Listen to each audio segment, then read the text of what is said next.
Okay, so I guess Birds of Prey came out today. I kind of forgot that movie existed for a minute, but hey, I'm not gonna let that distract me from a nice evening at the movies, am I right?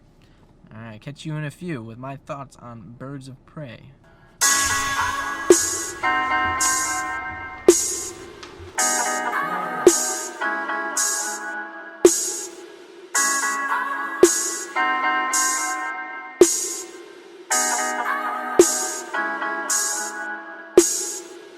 Here you go. Hold on to that. Is that the receipt?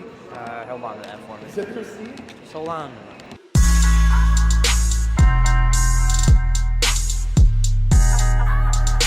2 hours later. Whew. Well, that was fun. So I just got out of seeing Birds of Prey. Birds of Prey is the newest DC film in the DC Extended Universe. Although, as these films have kind of progressed on, starting with Man of Steel, going through like Batman v Superman, Suicide Squad, Justice League, Aquaman, Shazam, they kind of went away with the whole connected shared universe thing that Marvel is kind of known for. And I think that's been a really good decision on their part because it, in my opinion, has made a lot of their films better because they're very concerned with trying to, create their own connected universe instead of really just establishing the characters that are the main features of their films. And in my opinion, it made the films a hell of a lot worse. So keeping in tradition with what's been happening with the last couple of films like Aquaman and Shazam, they're really just letting the directors kind of have fun with what's going on with these characters in these films. And in my opinion, it makes for a much more enjoyable film because the film is more focused, and it also just allows them to kind of experiment a little bit and not feel, instead of telling this story that is forced to connect with all these other different properties that they have. My goodness, it is freezing cold. Oh gosh, it's weird because it was like 50 degrees the other day. Hold up, I gotta like get this car going because this is insane.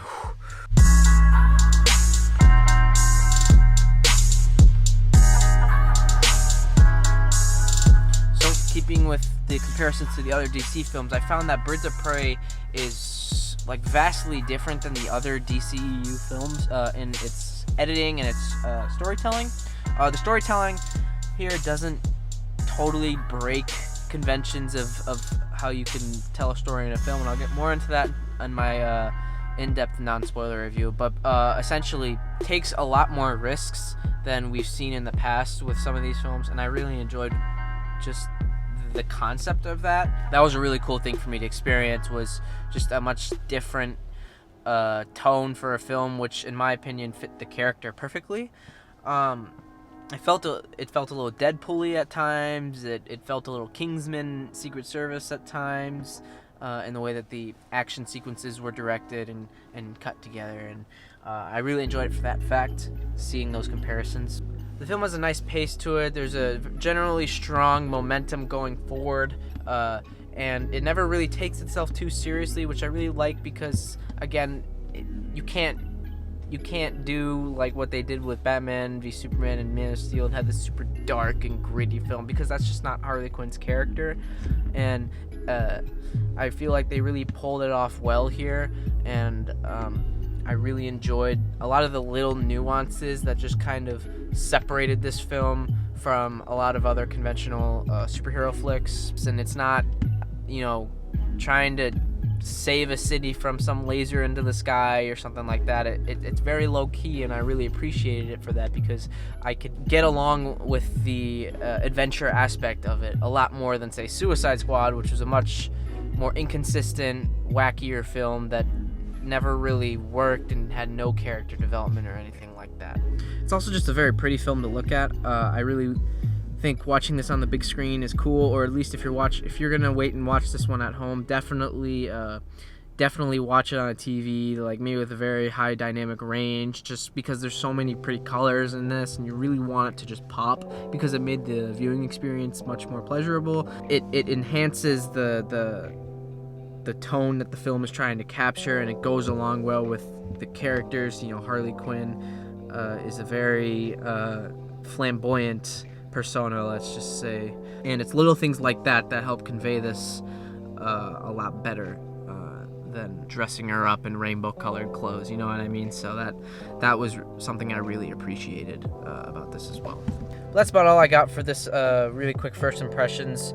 I really enjoyed this film. I'd say it's DC's first consistently good action film that they've put out so far. It's a really fun time at the movies, and I think you guys should check it out at some point in your life if you are into these characters in DC and stuff like that. And if you're not, I think that this is probably the best DC film to jump into if you want to kind of try watching these films. I'd say about probably this and Shazam are tied for the best films to use as like a starting point to get you into the series. So yeah, you're gonna notice that for the in-depth non-spoiler review, I don't change my location. The location that I use for my in-depth non-spoiler review is just not available to me right now, which is okay. Again, it's only temporary, so I will still be giving you an in-depth non-spoiler review, so please stay tuned for that. And yeah, I shall see you in 3, 2, 1, slap. Well, kids, pay attention, because this is what it looks like when you piss mommy and daddy off so much that they kick you out of the house. Turn it up!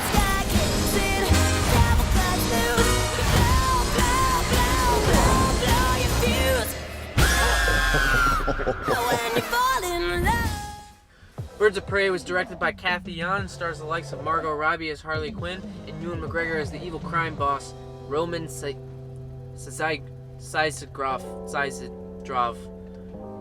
Roman crime boss person. So right off the bat, I want to get into what I said towards the end of my first impressions, which was talking about the action sequences. Now, what I meant by the fact that this is the most consistent action film, or at least films with a lot of action that DC's put out, is that in the past with the DC films, I think one of the things that DC has done so much better than Marvel is their handling of the hand-to-hand combat fight sequences. For instance, like you look at Batman v Superman, that warehouse scene, you look at Aquaman, all of the fights in there, Wonder Woman, those have exceptional action sequences, and it feels a lot grittier and more real, and you can really feel like the punches connect with people as you're sitting back. Whereas opposed with like some of the Marvel movies, a lot of it's floatier, kung fu, quick, kick, stuff like that you don't really get that same like personal rough writ that you get in a lot of these DC films. And I think that Birds of Prey is the most consistent and I guess best example of this factor. All of the action sequences in this are exceptional. They all have really cool choreography, and you can really notice a lot of the little touches in all of the birds, as they're called, all the women who fight. They all have slightly different fighting styles. Margot Robbie is very cartwheely, acrobatic, whereas the police detective in this, Montoya, I believe her name was, she's very much grabbing, pushing, pulling, very like brute force. And then you have like Canary, who is a lot more I guess agile and graceful than some of the other people. So you can spot little things like that, and that just from a character standpoint, that's really cool to notice. And then there's just some like super cool finishers and segue action beats, and which what I mean by that is like how they carry a fight scene from one beat to another is really cool, and some of the stuff that they do, and it's all very entertaining to watch. And a lot of this is sold by just like the ridiculousness in general of the film. This is also very well represented in the story of Birds of Prey. This film is told from Harley Quinn's stream of consciousness, and what I mean by that is that we experience the film through a retelling of her. It's like we're sitting right in front of her, tell us that story, and we're kind of like in her mind this entire time. and how that's different from like a typical narrative, or even like some type of, you know, like flashback retelling of events, is that a lot of times she can get like sidetracked, and so we kind of are brought along with the story in a visual sense, because she's gonna like, she jumps from one place to another and gets totally off track, and then she'll come back to it later.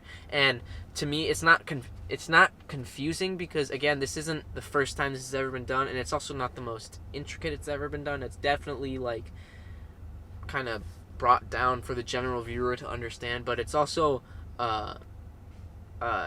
it sells a lot of this stuff by being quite humorous and sort of Deadpoolish in the way that Margot Robbie sometimes will like talk to the camera to kind of give off hints about what's going on, because once again, this is like something we experience through her, so we are very much taught how to think from her mindset, which is a pretty cool thing to see in a film like this. You know, nothing revolutionary, but it is definitely new for this this genre of film.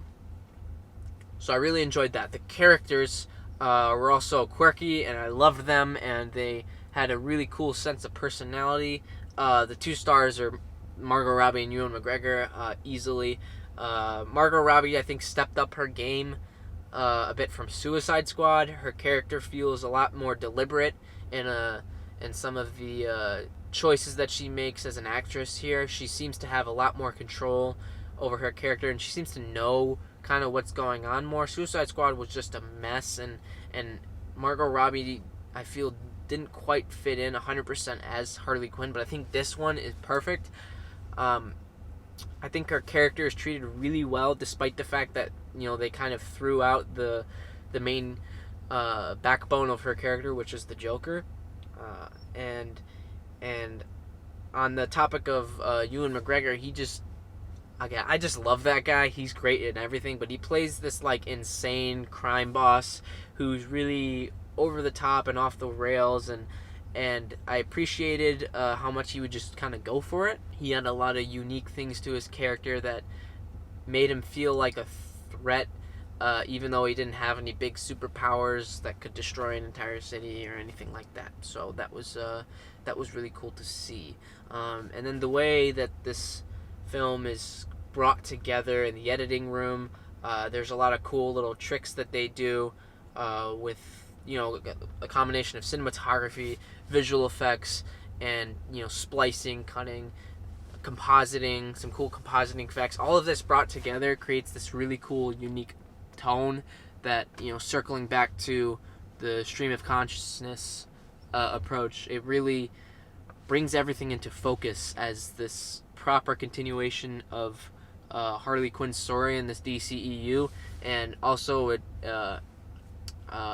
does bring justice to some of the supporting characters in this. Now let's talk about the supporting characters. So I think that not everyone is treated equally here. I think that Black Canary is excellent in this. I really liked her. I liked her a lot more in this than I do in like some of the CW shows, like Arrow, for instance.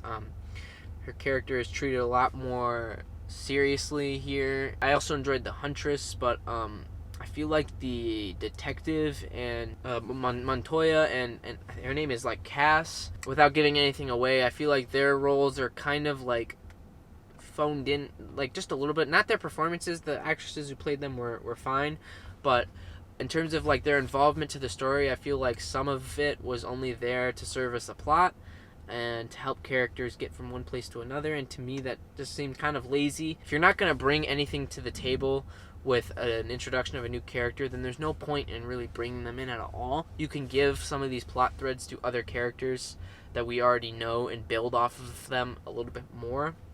So to me, some of it was wasted potential, and all of them never kind of outshine Harley Quinn. Margot Robbie is kind of made to be like the star of this film, obviously, but she always pretty much gets center spotlight, you know, which I'm fine with, and I understand that, and she's great, but it's just a little bit of information for you going into it. But that'll just about do it for my in-depth non-spoiler review. Let me know what you guys thought about the movie if you've seen it. If you would like to see that, also let me know. And let me know what you think of this little setup. I don't know. It's possible I could return to this again for probably next week and perhaps the week after. I'm going to be continuing with this little setup in my car once again.